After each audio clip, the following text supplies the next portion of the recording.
ऐसे में अगर यहाँ पर तेजस्वी यादव और यहाँ पर नीतीश कुमार साथ में आ जाते हैं तो एक बार दोबारा से यहाँ पर समीकरण बदलते हुए नजर आ सकते हैं, क्योंकि जिस तरीके से देखा गया साथ जेडीयू तीसरी सबसे बड़ी पार्टी एनडीए में बनी, उस वक्त ये फॉर्मूला निकल कर आया था कि सहयोगी दलों से 4 सांसदों पर 1 मंत्री होगा। इसी जरिए बयान सामने आ सकता है कि भारतीय जनता पार्टी को बिहार में अपने नेतृत्व में चुनाव लड़ना चाहिए, तो चिराग पासवान कैसे दूर रहेंगे।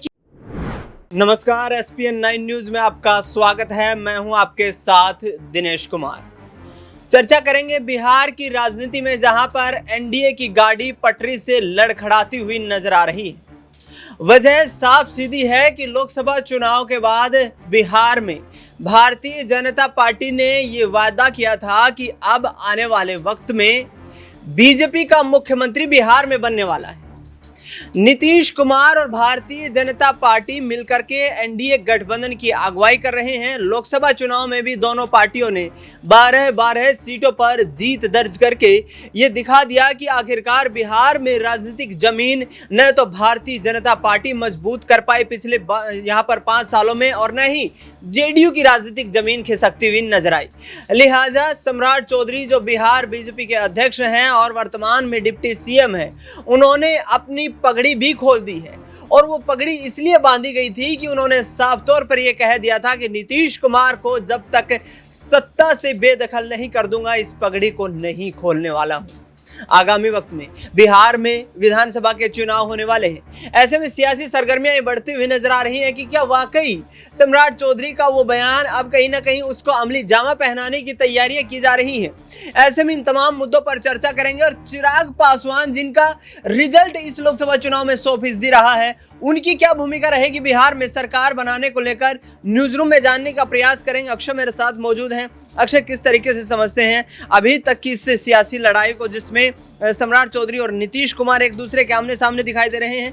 दूसरी तरफ बात की जाए तो चिराग पासवान भी कहीं ना कहीं अब इस संग्राम में कूदते हुए नजर आ रहे हैं, क्योंकि 5 लोकसभा सीटों पर उनकी पार्टी ने जीत दर्ज की है। क्या राह में रोड़ा बनते नजर आएंगे? हाँ बिल्कुल, देखिए इस बात में कोई दोहराई नजर नहीं आ रही है। और देखिए एक दौर नीतीश कुमार का रहा है और मुझे लगता है कि अब वो दौर अपने अंतिम पड़ाव की ओर आ चुका है। नीतीश कुमार तकरीबन 18-20 सालों से बिहार के मुख्यमंत्री हैं और लगातार मुख्यमंत्री रहे हैं। कभी राजद के साथ गठबंधन कर महागठबंधन की सरकार में मुख्यमंत्री बने, तो कभी यहाँ बीजेपी के साथ एनडीए की तरफ से मुख्यमंत्री बने। लेकिन अब वक्त यहाँ बदल रहा है और वक्त न केवल बदल रहा है बल्कि आगे भी बढ़ रहा है। नीतीश कुमार 70 पार वो कर चुके हैं। एक तय वक्त तक मुख्यमंत्री वो रहेंगे, लेकिन कोई तो अब चेहरा होगा, कोई तो एक नया चेहरा बनकर उभरेगा। उसमें तेजस्वी यादव भी राजद की तरफ से हो सकते हैं, क्योंकि खुद लालू प्रसाद यादव भी चाहते हैं कि तेजस्वी यादव उनके छोटे बेटे बिहार के मुख्यमंत्री बने। तो वहीं तेजस्वी यादव से इतर चिराग पासवान, और खासतौर पर आपने भी जिक्र किया इस बात का कि जो 100% उनका जो है परिणाम रहा है बीते आम चुनावों में बिहार में, वो कहीं ना कहीं दिखाता है कि बिहार की सियासत में, बिहार की जो राजनीति है उसमें तेजस्वी यादव से इतर हटकर चिराग पासवान का जो राजनीतिक औधा है वो बढ़ा है। और वहीं बात आती है कि इनके अलावा कौन, वहीं बात आती है कि भारतीय जनता पार्टी से कौन। भारतीय जनता पार्टी के पास देखिए कोई ऐसा बहुत बड़ा मजबूत चेहरा नहीं है। एक वक्त यहाँ बीजेपी के लिए भी रहा है जब सुशील कुमार मोदी हुआ करते थे, लेकिन सुशील कुमार मोदी भी जब पूरी तरीके से सक्रिय थे, वो भी कहीं ना कहीं नीतीश कुमार के पीछे रहे हैं। यही कारण था कि सुशील कुमार मोदी भी यहाँ नीतीश कुमार के उप मुख्यमंत्री 2 से 3 बार रहे। लेकिन अब अगर सम्राट चौधरी की भी बात की जाए, आपने जिक्र किया, उन्होंने अपना साफा भी खोल दिया बीते बुधवार को अयोध्या पहुंचकर। सम्राट चौधरी देखिए इतना बड़ा नाम नहीं है बिहार की सियासत में। हालांकि बीजेपी बड़े काम जरूर करती है, चाहे वो भजनलाल शर्मा को राजस्थान का मुख्यमंत्री बनाना हो या मोहन यादव को एमपी का सीएम बनाना हो, लेकिन बिहार यहाँ मध्य प्रदेश और राजस्थान से इतर है। बिहार में ना बहुमत बीजेपी को मिला है और ना ही परिस्थितियां ऐसी हैं कि 25 में भी उसे बहुमत मिल जाए। बहुमत मिल जाए तो शायद जाकर के वो सम्राट चौधरी को मुख्यमंत्री बना दे।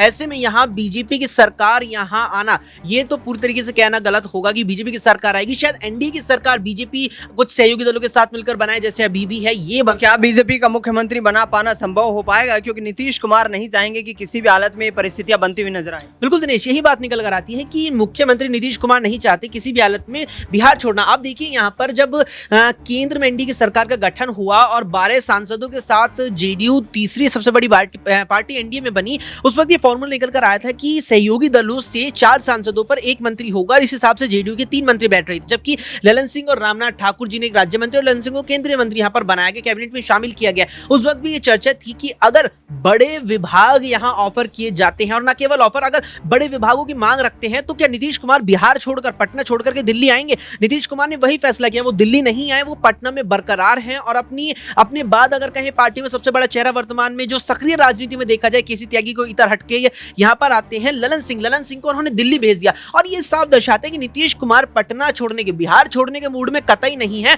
और अब इस बात को चाहे सम्राट चौधरी हो या कोई और भी भले भांति जान चुके हैं कि अगले साल चुनाव जो है वो नीतीश के नेतृत्व में ही लड़ना होगा और सरकार अगर बनती है तो मुख्यमंत्री भी नीतीश कुमार ही होंगे। लड़ाई इस बात की छिड़ी हुई है कि आखिरकार एनडीए का नेतृत्व कौन करेगा, क्योंकि नीतीश कुमार इस वक्त देखा जाए तो अपने राजनीतिक करियर के सबसे बेहतरीन पड़ाव में है। एक तरफ केंद्र की राजनीति को उनके द्वारा कंट्रोल किया जा रहा है, तो दूसरी तरफ बिहार में सत्तारूढ़ दल के यहाँ पर कहीं ना कहीं मुख्यमंत्री की कुर्सी पर बैठे हुए हैं। नाजमीन से अगला सवाल लेंगे।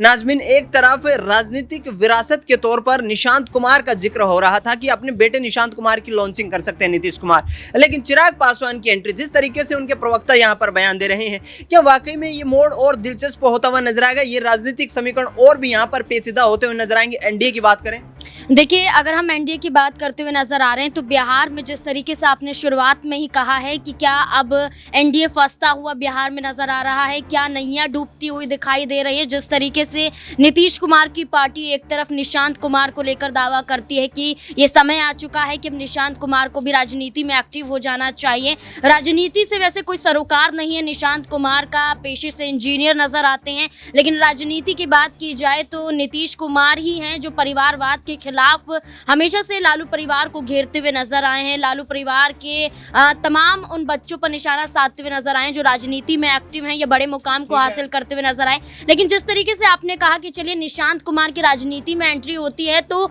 नीतीश कुमार को ही फायदा होता हुआ नजर आएगा। और राजनीतिक पार्टियों की बात करें तो हर पार्टियों में परिवारवाद देखने को मिलता है और पार्टी का उत्तराधिकारी कहीं ना कहीं परिवार से ही बनाया जाता है। लेकिन चिराग पासवान की बात करें तो चिराग पासवान एक वक्त पर अपने पिता रामविलास पासवान के निधन के बाद जब उनका सरकारी बंगला खाली जबरन करवाया जाता है, जब चिराग पासवान ही थे जो भारतीय जनता पार्टी पर हमलावर साबित होते हुए नजर आए थे। लेकिन नाजमीन, रोकना चाहूंगा यहाँ पर, महत्वाकांक्षा तो आज चिराग पासवान की भी होगी क्योंकि पार्टी ने बेहतरीन प्रदर्शन किया है, तो कहीं ना कहीं सीएम बनने या डिप्टी सीएम या फिर बिहार की विधानसभा में अपना मजबूत वर्चस्व बनाने की तो चुनौती कहीं ना कहीं पेश करेंगे चिराग पासवान। देखिए, बिल्कुल चिराग पासवान क्यों नहीं करेंगे, जब सम्राट चौधरी कर सकते हैं, जहां अश्वनी चौबे कर सकते हैं, जहां अश्वनी चौबे के जरिए बयान सामने आ सकता है कि भारतीय जनता पार्टी को बिहार में अपने नेतृत्व में चुनाव लड़ना चाहिए, तो चिराग पासवान कैसे दूर रहेंगे। चिराग पासवान लोकसभा चुनाव में बेहतर प्रदर्शन करते हुए नजर आए, 5 सीटें यहां पर दी जाती है, 5 की 5 सीटें यहां पर चिराग पासवान की पार्टी जीत लेती है,